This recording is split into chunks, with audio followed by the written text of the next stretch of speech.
Hello जुगाड़ूस, कैसे हैं आप लोग। मैं आ गई फिर से आज एक नई वीडियो लेकिन क्या ही फ़ायदा, आप लोग को लाइक भी इसलिए लाते ही नहीं हो, लेकिन फिर भी मैं लाई हूँ आपके लिए वीडियो। तो इस वीडियो मेरी वीडियो को लाइक सब्सक्राइब ज़रूर करें।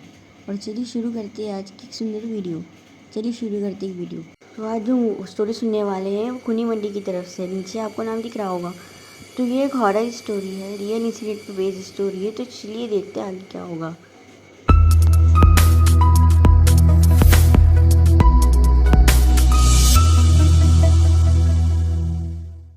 Haunted Gwalior fort. मधु दिल्ली में रहने वाली 23 साल की एक रिसेप्शनिस्ट थी। वैसे तो वो ग्वालियर से थी, मगर करीब 15 सालों से वो अपनी माँ के साथ दिल्ली में ही रह रही थी।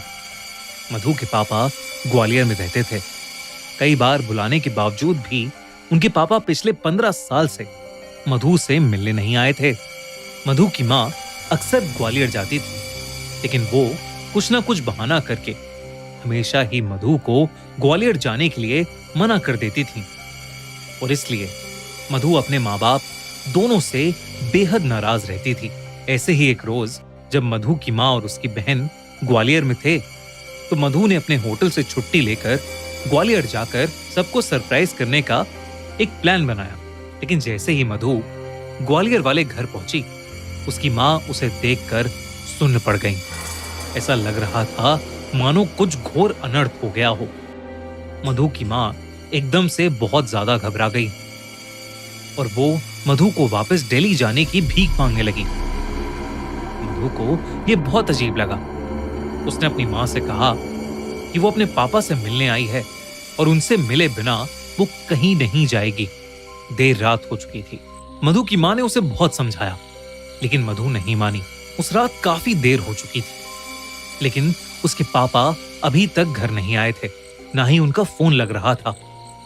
मधु की माँ बहुत ज्यादा परेशान हो गई थी और वो अभी भी बार बार मधु से वापस जाने की विनती कर रही थी। अपनी माँ की ऐसी बातें सुनकर मधु का दिल टूट गया था। उसे लगने लगा कि शायद उसके पापा उससे मिलना ही नहीं चाहते, और इसलिए उसने अपनी माँ की बात मान ली और वो घर से रेलवे स्टेशन के लिए निकलने ही वाली थी कि अचानक उसे चक्कर आने लगे और वो घर की चौखट पर बेहोश होकर नीचे गिर गई। उस रात उसे एक सपना आया कि उसके पापा ग्वालियर फोर्ट में भूल भुलैया में फंसे हैं और मधु को ढूंढ रहे हैं, और ढूंढते ढूंढते वो ग्वालियर फोर्ट की छत पर पहुंच गए हैं। तभी उन्हें वहां एक लड़की दिखी जो मधु की तरह दिख रही थी।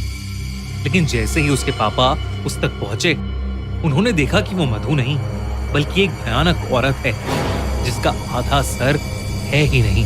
और ये देखते ही वो ग्वालियर फोर्ट की उस छत से नीचे गिर गए। उनके नीचे गिरते ही मधु की चीख निकली, पापा! और मधु की नींद टूट गई। सुबह हो चुकी थी और उसके घर पर भीड़ इकट्ठा थी। मधु की माँ ने उसे बताया कि कल रात मधु के पापा ने ग्वालियर फोर्ट की छत से कूदकर अपनी जान दे दी। जब ये बात मधु ने सुनी तो उसका दिल पूरी तरह चकनाचूर हो गया। सब लोगों के जाने के बाद वो तुरंत अपनी माँ को साइड में ले गई और अपने सपने के बारे में बताने लगी। और तब उसकी माँ ने मधु को कुछ ऐसा बताया जिसे सुनकर मधु की रूह कांप गई। दरअसल 15 साल पहले जब मधु छोटी सी थी, तब उसके पेरेंट्स उसे ग्वालियर फोर्ट घुमाने लेकर गए थे। उस दिन फोर्ट में बहुत भीड़ थी, जिसकी वजह से छोटी सी मधु अपने पेरेंट्स से अलग हो गई थी। वो मान सिंह महल के सबसे नीचे वाले फ्लोर में फंस गई थी। दोस्तों, गुजरात में 2002 में कुछ ऐसा हुआ था जिसने पूरे इंडिया को हिलाकर रख दिया था। मुजफ्फरनगर से अहमदाबाद जाने वाली साबरमती एक्सप्रेस जब गोधरा में रुकी तो अचानक उसके 2 डब्बों में आग लग गई और 59 लोग यानी 59 लोगों की जलकर उस ट्रेन के अंदर मौत हो गई। लेकिन वो आग लगी तो लगी कैसे? क्या है गोधरा कांड का सच? जानने के लिए देखिए हमारी नई क्राइम स्टोरी गोधरा कांड, सिर्फ हमारे crime channel the crime show by खूनी मंडे पर। लिंक डिस्क्रिप्शन और पिन कमेंट में। जो अंडरग्राउंड था वो उस ग्वालियर फोर्ट की एक ऐसी जगह थी जहां अक्सर कम ही लोग जाते थे। उस जगह को रात में अक्सर बंद कर दिया जाता है क्योंकि लोग कहते हैं कि ग्वालियर फोर्ट की उस जगह में रात को मुगलों और अंग्रेजों के जरिए मारे और सताए गए राजा रानियों की आत्माएं भटकती हैं। इन्हीं सब बातों से मधु के पेरेंट्स का डर बढ़ता जा रहा था, लेकिन फिर भी उन्होंने गार्ड्स को बताया कि उनकी बेटी मधु अंदर रह गई है। वो सब मिलकर मधु को ढूंढने लगे। तभी अंदर बैठी मधु को अचानक से गाने की आवाज आने लगी। उठकर उस आवाज की तरफ गई। देखते ही देखते मधु को अपने आगे चल रही एक परछाई नजर आई। मधु ने उसे आवाज लगाई तो वो परछाई हवा में कहीं गायब हो गई। तभी मधु को ऐसा लगा कि जैसे उसके पीछे कोई खड़ा है। वो पलटी तो उसने देखा कि सफेद लहंगे में एक औरत उसके सामने खड़ी है। उस औरत का भयानक चेहरा देख नन्ही सी मधु की चीख निकल गई। उसका आधा चेहरा था ही नहीं और उसके हाथों और पैरों में कीड़े चल रहे थे।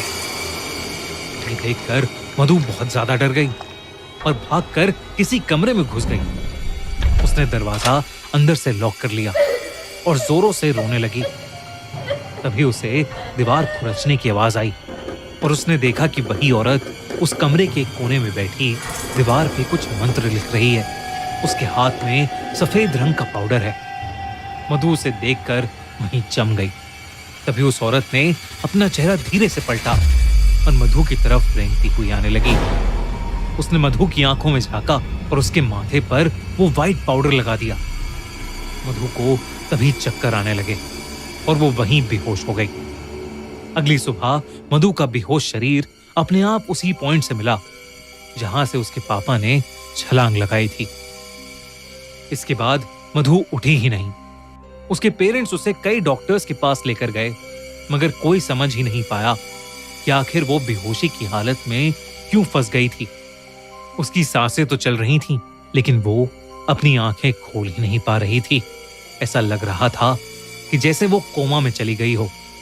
तब मधु की मां एक पंडित को बुला के लाई, जिन्होंने मधु को देखते ही बता दिया कि मधु को महल की एक मरी हुई रानी की दासी का श्राप लग गया है, जिसकी आत्मा वहां अपने मौत का बदला लेने के लिए भटक रही है। उन्होंने बताया कि मधु के अंदर एक शैतान वास करने लगा है और वो धीरे धीरे मधु की जान ले लेगा। मधु के पापा उसे बहुत प्यार करते थे और वो कुछ भी करके अपनी बेटी को बचाना चाहते थे। उन्होंने उस पंडित से कोई ना कोई हल निकालने की विनती की। उन्होंने कहा कि मधु के अंदर की शैतानी आत्मा के प्रभाव से बचने के लिए किसी को मधु के बदले अपनी बलि देनी होगी, जिसमें उस इंसान को उस आत्मा की गुलामी करनी होगी, जिसमें शायद उनकी जान भी चली जाए। मधु के पापा ने कहा कि वो जिंदगी भर उस आत्मा की गुलामी करेंगे, लेकिन मधु को कुछ नहीं होने देंगे। उस पंडित ने एक बहुत बड़ी पूजा की, जिसमें मधु और मधु के माँ बाप साथ में थे। पूजा के दौरान मधु ने आंखें खोली तो उसकी पूरी आंखें लाल थीं और वो उस पंडित को बुरा भला कहे जा रही थी।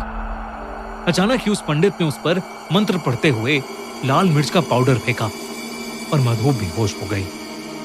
कुछ ही पलों में मधु के पापा भी बेहोश हो गए। जब मधु को होश आया तो वो बिल्कुल ठीक थी।